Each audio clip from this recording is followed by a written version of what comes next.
Hey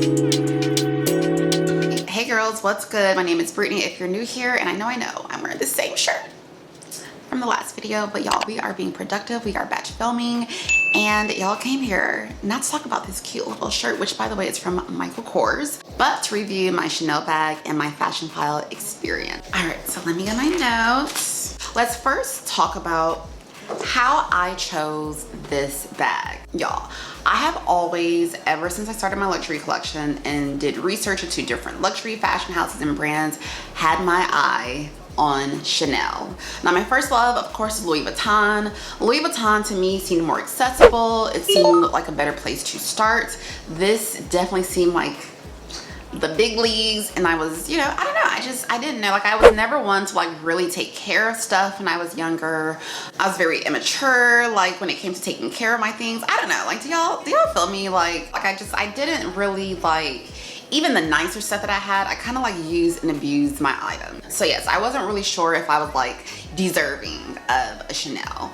But once I got to the point where I was like, okay, I have these other luxury items that I'm taking care of, I value them, like my eye is on the prize. I did get a little bit distracted with the Dior book tote, but I came down from that and we landed here. So when it came to Chanel, I didn't really want to like tiptoe, pitter patter around. I knew like I didn't want to mess around with no SLGs, no wallets, no key holders. I just wanted to just get my item because I knew I wasn't going to be satisfied until I got this. I didn't really care whether it was lambskin or the pebbled leather. To me, the lambskin feels more luxurious, but I also know that it's a little bit harder to take care of. So I was okay with either or. I knew that I wanted it black. I knew that I wanted it to be a classic flap. I didn't care whether it was single or double, but I also knew I wanted it to have the CCs with the gold hardware, and that I wanted a small, regular, rectangular. I didn't want the square. Now y'all, I also knew that I wanted to purchase this pre-loved or vintage. The reason why is because to me, it gives the bag a little bit more history, especially given like the rich history of Chanel.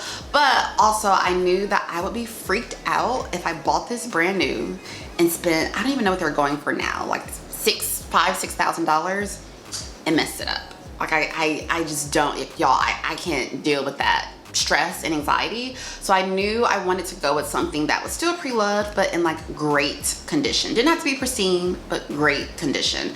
That way I could still get a deal for it, but that it's a good condition bag. I'm gonna have it for a long time. It looks beautiful. There's no eyesores, nothing like that. Now I chose Fashionphile as the avenue to get this bag because y'all, I didn't want to deal with spending this much money. I really didn't want to have to deal with like even the possibility of getting a fake item. Now granted, things could still slip through the cracks with Fashionphile, and I know a lot of people that still authenticate their items even when they purchase it from Fashionphile. I did not get this authenticated. From all the research I've done, I'm 1000% sure that this is an authentic item. But y'all, I didn't want to have that in the back of my mind either, so I knew I just wanted to go to a very reputable site. Also, Fashionphile is very upfront and pretty honest for the most part. I have had some experiences with them, but for the most part, they're pretty honest about like the condition of the bag, listing any and all flaws, and they had a pretty good selection of these bags. So basically what I did is I favorited a bunch of these that were in pretty good condition, that were in my budget, and I waited to just see whichever one went on sale first. So if y'all didn't know, on Fashionphile, once the items are there for, I believe it's like every 30 days, I believe. I'll put it on the screen exactly what the policy is, but they will put the item on discount. So it'll go from like full, you know, whatever their regular price is, it's like a 10% to a 20% to a 30% discount. So I just knew, I was like, all right, these are the bags that I want. I'm okay with the condition of all of them. They were all priced about the same. And I was basically just gonna see what bags went on sale first. This one went on sale. I went ahead and I pulled the trigger and I put a deposit to put this bag on their like layaway program. And it basically gave me 60 days to pay. I could pay in any increments that I wanted as long as I put down the deposit. As I'm talking, y'all, I'll be putting all the information on the screen. Now, I won't talk about price in this video just because I don't have an issue with talking about price. But given that, you know, we are literally in a global pandemic. Like even I'm sensitive to it sometimes. So pricing and everything, I'll put the listing in the link in the description box. But yes, I got this for a really great price. And of course, I wanted the option to be able to return the item if I did not like it. Now, as far as this bag, y'all, it is in gorgeous condition. Now, there is some wear, which is all very normal wear. So some of the wear is on the edges, so it's just rubbed off a little bit on the edges. As y'all can see, the quilts are a little bit flatter. They're not like super like pillowy, which is a-okay with me. Like that does not bother me at all. But yeah, y'all, that's pretty much the only wear on this bag, believe it or not. Like here's the back, and like every now and then you'll see like a little crease. That again is from normal wear and tear. So there's the back. It has the Mona Lisa pocket. Here is the front, and so no issues with the hardware, and it literally just turned the clasp and it opens up.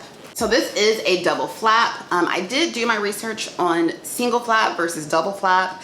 The single flaps, in my opinion, are harder to find, but the double flap, y'all, it does help the bag maintain its shape a little bit better. And I find that with this extra flap snapping closed, it does make the bag a little bit more secure, so I like that. I typically do not use both flaps. Like honestly, y'all, when I'm in here, I just go like this, and I don't even snap this. I literally just close it like that, and I don't even full with that other flap, but I have the option there if I need to. So yeah, I don't find the other flap to be... All right, y'all, sorry my camera died, so hopefully I'm like somewhat in the same spot, but I was just talking about the interior.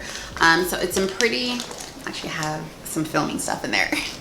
It's in pretty good condition. To me, excellent is like pretty much brand new, and then you have great, which is like just the slightest bit of wear, and then you have good. So I would say this would be somewhere between like good and great for the inside. As y'all can see, I do have two big pockets and then one kind of like skinnier pocket in the middle, and then also for storage I do have the flap in the front, which has very minor wear, and I do have this zip pocket in the flap. And that pocket, does it go all the way down? Is it a fake pocket? Oh, it's kind of fake. Like you can technically put something here, but like not much. Yeah, I didn't realize that this up here is like really shallow. You really can't put much up there, but I mean, it's an option. So yes, as far as smell, it does have a slight vintage smell, but you would have to like really have your nose up on it to smell it. Of course, it has the Chanel logo. The opposite side, it has the Made in France. I did kind of take this for like a spin. So I took this a few places before I took the tag off. I try not to take the tag off of my stuff immediately, y'all, because once you take this tag off from Fashionphile, you cannot return it. So what I had done is just kind of like tucked it in the Mona Lisa pocket in the back. I kind of wore it, just wanted to see like how I really felt with it, if I felt like I would use it. Made sure that there wasn't any wear that I just like missed or didn't see right away. But yes, I will be keeping this bag, so you will see her around. Little Miss Shenane. I love that I could wear her day or night. Yeah, it's just overall a super gorgeous bag. As far as what fits, I keep it super duper simple. And literally, I just put in two things, maybe three. But basically, I'll show y'all what I have in here currently. So basically, y'all, I would just take my mini pochette and put that in there. Take my keys, put that in there, and then usually I'll have like the actual key fob part on top. And then as you can see, it closes no problem. So nothing's bulging out, nothing's going to harm the inside of this. That's kind of the beauty of having key holders and SLGs to put your things in.